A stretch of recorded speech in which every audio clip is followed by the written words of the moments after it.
Fala pessoal, esse vídeo aqui é que por coincidência pessoal, um seguidor meu me fez essa pergunta no canal, no WhatsApp, o que seria um espírito mau ou um espírito impuro? E como eu já estou abordando aqui nessa playlist Satanás, demônios, essas coisas que não existem, eu vou fazer um vídeo sobre isso, tá? Eu vou começar aqui, aproveita e já dê um like no vídeo, tá pessoal? Já vão dando like aí que esse canal tem tudo para subir, tá? 1 Samuel 18,14, que fala assim: o Espírito de Deus tinha se retirado de Saul, o rei Saul. E o mau espírito, vindo de Deus, tá? Não é de nenhum diabo, até os maus espíritos vindo de Deus, o atormentava. Nós lemos esse texto hoje em português, a gente pensa que um espírito mau seria uma força exterior, como um fantasma, um obsessor, como dizem os espíritas, né? Alguém que já morreu, que fica ali influenciando a pessoa. Vocês lembram da novela Viagem? Um Alexandre, ou um demônio, né? Como alguns evangélicos acreditam, um Exu, uma pombagira, alguma coisa assim que está ali influenciando a pessoa. Só que essa concepção não tinha no Israel antigo, pessoal. Eles não tinham essa concepção de espíritos como o Gasparzinho. Isso não existe. A palavra ali, pessoal, é Ruach. Ruach. Tá? Ruach. E essa palavra, pessoal, eu vou colocar aqui no meio para vocês entenderem. Ela significa espírito. Na verdade não, eu vou explicar para vocês, tá? As Bíblias que traduzem, porque é uma tradução que cabe, né? Porque o hebraico tem um idioma diferente, tem muitas palavras que não tem uma tradução. Essa palavra que as Bíblias traduzem como espírito, na verdade, ela é um vento ou um sopro. Vamos ver na Bíblia? Vamos. Vamos ver aqui Isaías 27:8. Isaías 27:8. Isaías. Ó, o tio Lulu não está me ajudando a achar a página certa. Vou ficar de mal do tio Lulu. 27:8. Aqui ele fala, ó. Ao tocá-la, aqui ele está falando do quê? Nos dias vindos de Jacó, Israel se brotará de folhas, não sei o quê. Aí ele fala, ao tocá-la, ao rejeitá-la, tu exerceste um julgamento. Ele expeliu-a, um julgamento sobre um povo, né? Com o seu sopro violento, como um vento ocidental. Quer dizer que quando Deus rejeitou Israel, foi como um sopro. É como se ele tivesse soprado o seu povo da sua terra. Israel sumiu. Então, essa palavra é um vento, sopro. Então, essa palavra, pessoal, ela não significa exatamente um espírito, ela significa uma ação. Assim como um vento, ele sopra a vela de um barco e faz o barco ir para um lado ou para o outro. Já viram uma vela de barco? Então é um vento que causa uma ação. Por exemplo, o cara está navegando, ele manda içar as velas. Issa as velas! Aí vem o vento, faz o barco ir para tal lugar. Então ele é uma ação da própria pessoa que faz a pessoa se mover ou ir para um lugar ou para o outro. Vou dar um exemplo para vocês e vou provar na Bíblia. Por exemplo, imagina que você vê a sua mulher conversando com um cara que você nunca viu na vida. Você está andando de carro, você vê sua mulher bem íntima daquele cara, você fala, quem é aquele cara que minha mulher está conversando? Você vai ficar com ciúmes. Então, aquele acontecimento, aquele fato que você presenciou, é o sopro, é o vento que vai te deixar com ciúmes. Então, na linguagem bíblica, você estaria tendo um espírito de ciúmes. Agora, teve alguma ação externa metafísica? Teve algum espírito, algum Exu, algum encosto, alguma coisa? Não, foi só uma ação. Uma ação. Você viu uma cena, você se enciumou. Falou, porra, quem é aquele cara com a minha mulher? Então essa ação partiu de dentro de você. E isso está na Bíblia, pessoal. Número 5,14. Número 5,14. Vamos lá, vou mostrar para vocês.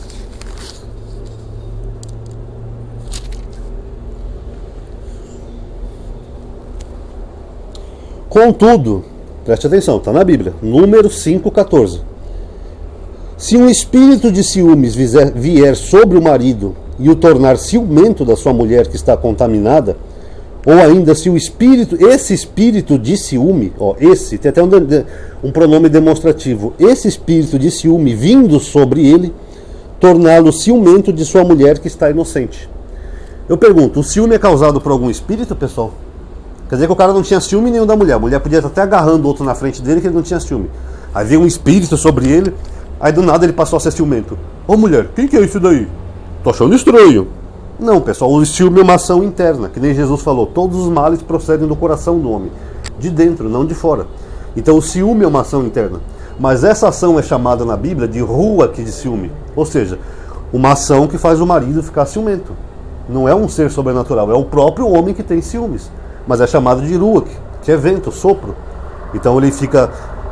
Os acontecimentos do dia a dia faz aquele homem ficar ciumento. Ele vê a mulher na casa do vizinho, ele vê a mulher conversando com o homem, ele vê a mulher no WhatsApp, ele já fica com ciúme. Então é uma ação interna, não externa. Vamos ver outros exemplos? Vamos. Isaías 11:12.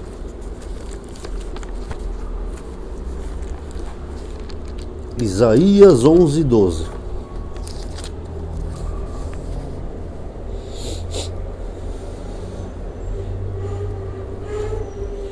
Não, aqui o exemplo está errado. Deixa eu ver se eu anotei o versículo errado. Isaías 11:12.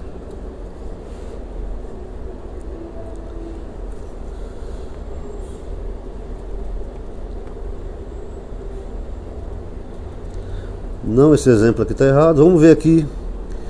Primeiro Reis 22:23. Esse de Isaías, ou eu anotei errado, mas não tem problema, é só um a menos. Qualquer coisa eu coloco no vídeo, tá? 1 Reis 22:23.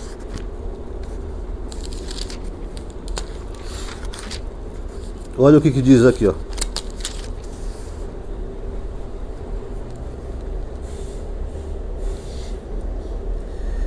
Eis aqui, só para colocar o contexto, é que o profeta viu Deus conversando, tá? Que ele fala assim, Deus pergunta: quem enganará Acabe para que ele suba contra Ramote de Galade e lá pereça? Aí ele pergunta, aí alguém responde para ele, ó, o espírito se aproximou e disse: sou eu que enganarei. Aí Deus permite que ele vá lá, e no versículo 23 ele fala: eis pois que Deus infundiu um espírito de mentira, na boca de todos esses profetas, mas Deus pronunciou contra ti a desgraça. Então, se Deus queria enganar Acabe, ele podia lá do céu ter feito Acabe fazer alguma coisa ou outra, mas não, ele colocou um espírito de mentira nos profetas. Não dizem que é o diabo que é o pai da mentira? Aqui é Deus conspirando contra o rei Acabe. Ele mandou o espírito de mentira na boca dos profetas para enganar o rei Acabe. Agora aqui o espírito de mentira não é um espírito no sentido externo, como as pessoas pensam, um Gasparzinho, um espectro, um espírito. Não. Aqui o espírito de mentira era só um sopro, um vento, que ia fazer os profetas mentirem. Eles iam sentir com tendência a mentir, ou querendo mentir, ou seja, tendo falsas visões, falsas profecias, e iria enganar o rei Acabe. É só isso. Não é nenhum espírito no sentido de fantasma, ou demoníaco, ou fantasmagórico. Zacarias 13:2. Vamos achar aqui o profeta Zacarias. Opa, que passou demais.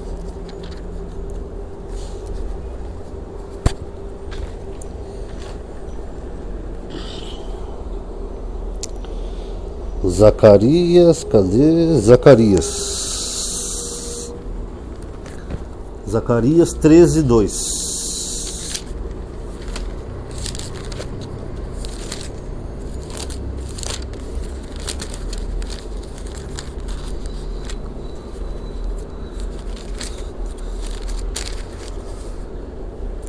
Aqui é uma promessa de Israel, tá? Ó, e acontecerá naquele dia, oráculo do Senhor dos Exércitos, que eu exterminarei da terra, que é a terra de Judá, os nomes dos ídolos. Eles não serão mais lembrados. Também os profetas e o espírito de impureza, eu expulsarei da terra.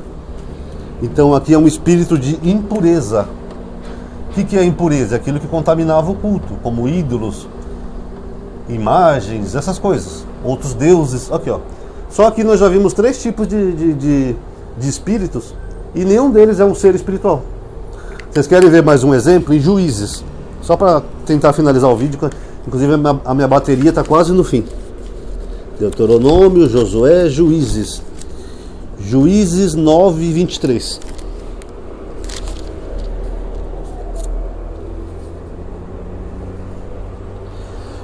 É o juiz Abimeleque, tá?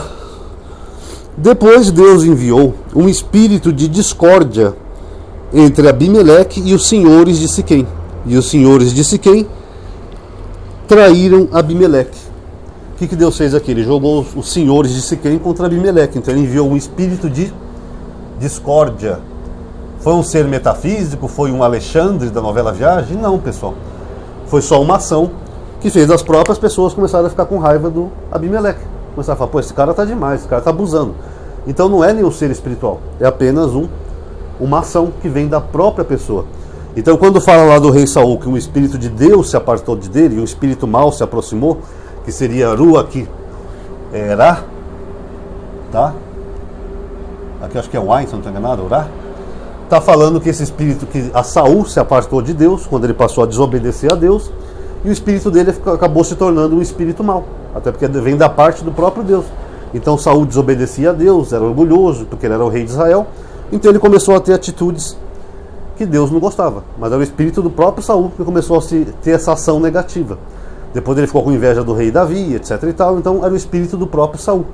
Não era um ser espiritual, um demônio que se aproximou de Saul, até porque o demônio ia ficar indo e voltando toda hora, porque o Saul ficava doido o tempo todo, quer dizer que Saul ficou louco. Ele desobedeceu a Deus, então ele começou a ter problemas. Já o Novo Testamento, pessoal, eu vou dar uma resumida aqui por causa do tempo e da bateria do celular. Aparece o termo pneuma acatarton, que seria espírito de impureza, tá? Você vai ver em Marcos 1, 23, e eu vou explicar para vocês. Mas deu para entender aqui, né, pessoal, que o espírito é a própria pessoa, não é um espírito externo. Não é um Gasparzinho, não é um Alexandre da novela Viagem, nada disso. Aqui em Marcos 1, 23. Lembrando que o Novo Testamento foi escrito em grego, tá? Usando equivalentes do hebraico. Ó, Jesus na sinagoga. Na ocasião, estava na sinagoga deles um homem possuído de um espírito impuro que gritava: "Que quer de nós, Jesus Nazareno?" Então este homem estava com um espírito impuro. Como é que o homem estava na sinagoga se ele era possuído por um demônio, pessoal? Quer dizer que os demônios vão na sinagoga frequentar? Só aí você vê que aqui o espírito impuro era uma doença, uma enfermidade que o homem tinha. Tanto que aqui no próprio Evangelho de Marcos, capítulo 3, 30, eu já vou dar uma explicação, tá? Só para citar, quando Jesus está lá perto da casa dele, as pessoas diziam, naquela mesma passagem que ele falou assim, que quem blasfemar contra o Espírito Santo não vai ser perdoado. Isso porque os fariseus diziam, ele está possuído por um espírito impuro. O que é um espírito impuro, pessoal? Um espírito puro é uma doença, é uma enfermidade. Vocês querem ver só? Deixa eu só ver se eu acho aqui o versículo, para mostrar como que era a concepção da época. Os hebreus, pessoal, eles tinham uma concepção de que uma pessoa que estava doente era porque essa pessoa cometeu algum pecado. Tá? Aqui, João 9. Tanto que aqui em João 9 diz assim, ó, primeiro versículo. Ao passar ele viu um homem cego de nascença. Aí os apóstolos perguntam para ele, quem que pecou? Esse homem ou os pais dele? Porque eles achavam que doenças eram causadas por pecado. Eu não vou analisar essa passagem agora, tá? Mas é só para vocês verem como que é a concepção da época. Que eles veem um homem cego de nascença. Então se ele nasceu cego, ele não pode ter pecado. Ele já nasceu cego. Aí os fariseus perguntam, foi ele que pecou ou foram os pais dele então que pecou que ele acabou nascendo cego? Então mostra que na época eles associavam doenças ao pecado. Então o espírito impuro geralmente eram pessoas doentes que eles acreditavam que tinha feito algum pecado para ficar doente. Por exemplo, um epilético, um cego de nascença, um leproso, eles achavam que aquela pessoa estava em pecado, era um espírito impuro. Mas o espírito aqui é da própria pessoa, não é uma influência externa. Então esse homem ali que Jesus viu na sinagoga, que ele estava com um espírito impuro, é porque eles achavam que ele tinha cometido algum pecado. Então aquele espírito impuro que até dialoga ali com Jesus, é o próprio homem. Talvez ele fosse uma pessoa agressiva, uma pessoa lunática. O que você quer comigo, Jesus? Não sei o quê. Aí Jesus vai lá e expulsa esse espírito ruim do homem. Tanto que o próprio Jesus, em Marcos 3, as pessoas diziam que ele tinha um espírito impuro, por causa das brigas e discussões que ele tinha com os fariseus. Mas era o próprio Jesus. E aqui era o próprio homem também que tinha um espírito impuro, porque eles achavam que doenças eram causadas por pecados. Que a pessoa pecava, então a pessoa tinha ficado doente. Essa era uma concepção da época. Então era chamado de espíritos imundos ou impuros, mas não tem nenhum ser espiritual aqui no texto, tá? Então acho que deu para entender, né, pessoal? Ruach, que é um vento, um sopro. Nós temos Ruach de ciúme, de mentira, de impureza, de discórdia. Todos, nenhum é ser espiritual. Por que o de Saul seria espiritual? Não é. É tudo da própria pessoa. Um cara que é ciumento é porque o cara ficou com ciúme, o cara que mente é porque ele tem mitomaníaco. espírito de impureza, espírito de discórdia, espírito mau de Saul, são tudo ações da própria pessoa. Os hebreus não tinham essa concepção de seres de fora, externo, influenciando as pessoas. Não tinha. E no Novo Testamento, que dá essa impressão, mas como eles estão escrevendo em grego, usando equivalentes do hebraico, dá a impressão que é a mesma coisa, eram só espíritos de doenças, que eles achavam que a pessoa estava impura porque cometeu algum pecado. Inclusive tem leis, né, que falam de pecados de pureza e impureza. Basicamente isso. Então, aquele cara ali está leproso, ele deve ter blasfemado contra Deus, ele é um espírito impuro. Mas é da própria pessoa, não uma influência externa, tá bom? Então tá aí, galerinha, acho que deu para entender, espero que tenham gostado e entendido o vídeo. Se ficou alguma dúvida, comente aí nos comentários, aproveita, dê um like, compartilhe o vídeo, etc. Que tudo isso aumenta o engajamento, tá bom? Muito obrigado a todos aí que assistiram, até a próxima.